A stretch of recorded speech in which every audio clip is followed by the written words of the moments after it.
Nonverbal communication, such as facial expressions, gestures, posture, and tone of voice, is an important component of personal interactions. Researchers estimate that nonverbal communication accounts for 90% of all human communication. I probably text like 40 to 100 times a day, depending on the day.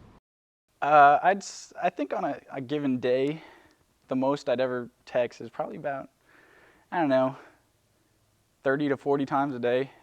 I text a lot during the day, every day. Like a lot of times all day. They'll probably take like an hour break.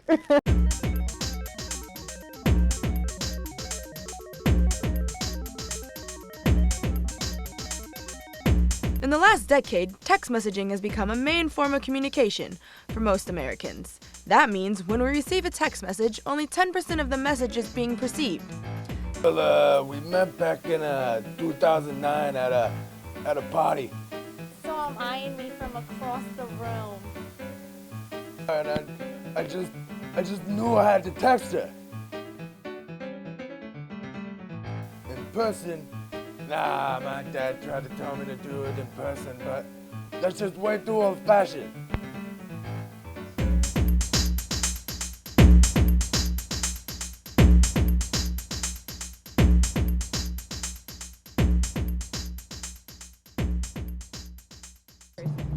It's usually more convenient for them. I'm kind of more of a direct person and I like to deal with people. So I like to talk to people on the phone, but a lot of times convenience drives people to texting because it's easier for them. So I understand, I'll text. Okay. And a lot of pretty girls kind of like to text, so I had to learn. I think it's kind of awkward to talk on the phone sometimes now, especially when you just have a quick thing to say, like, are you going to be there soon, or like, what are you doing today? Much rather text someone than call. I won't go out of my way to call them. I mean, I'll text them because that's just whatever. But I won't call them just because I'm not that kind of person. I'm a dirtball. Edit what you want to do and proofread it and think about what you want to say before you send it. But at the same time, it's also bad because it over-exaggerates what you might want to say because it's overly dramatic because you might make it seem... There's no inflection, so yeah. They don't. In 1861, the first transcontinental telegraph was built across the United States. Prior to this, the only link between East and West was the Ponyboy Express. It took approximately 10 days for a message to be delivered over the 1,800-mile distance between Missouri and Sacramento. I think they're plumb crazy to do away with the Pony Express.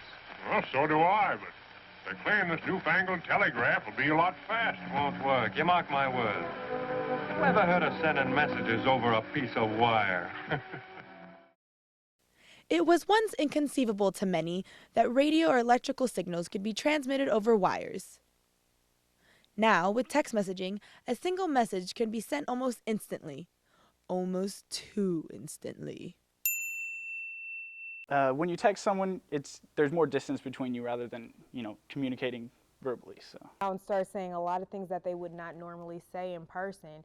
And it'll just be like, okay, you sent that in a text, but you can't tell me, to my face. I think it's a tough game, and I feel like if Meredith and I would ever break up, or if I were to die, or maybe she were, I don't even know what to do because I wouldn't even know how to get back into the game anymore because I would have no idea where to start, and I'd be like a fool, and I'd text a girl once a day, and she'd probably not be very happy with me because she'd think I wouldn't care, but I would just be on that same level of comfort that I was with the only girlfriend I ever had. So she would probably think that I was non-caring, but it was really just a matter of the fact that I'm used to more or less just conversing in person. I try to woo the ladies via text message.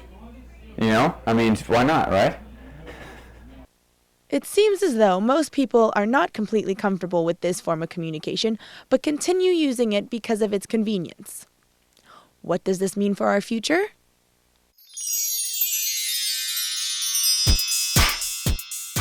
it's just sometimes you just don't want to talk to people and you just kind of want to be on your own. Hey, G2G! Oh, TTYL.